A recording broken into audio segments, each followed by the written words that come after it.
प्रशाला ब्राह्मणगाव केंद्र तुनिता पैठणची छत्रपती संभाजीनगर। समस्या प्लास्टिकमुळे होणारे प्रदूषण। मी ज्या गावामध्ये राहते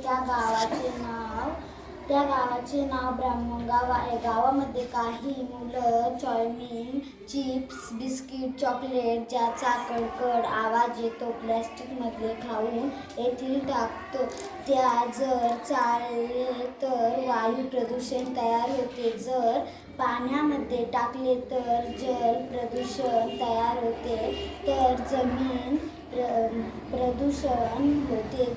जर आपण प्लास्टिक अन्न ठेवले तर बैल, गाय, म्हैस, शेळी यांना जर ते खाल्ले तर आजार होऊन मृत्यू होतो। यावर उपाय म्हणून हे प्लास्टिक सर्व एकत्र करायचे, त्या सर्वांनी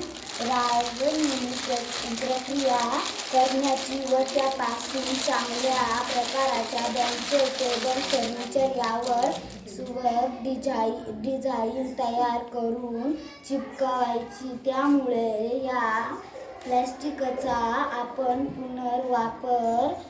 पुनर्वापर करू शकतो। परिसर पडणारा हे प्लास्टिक आपण वापरात आणल्यामुळे जल प्रदूषण, भूमी प्रदूषण, वायू प्रदूषण होणार नाही। टाकाऊ वस्तूतून टिकाऊ वस्तू निर्माण होतील अशा प्रकारची निर्मिती आम्ही केली आहे। धन्यवाद।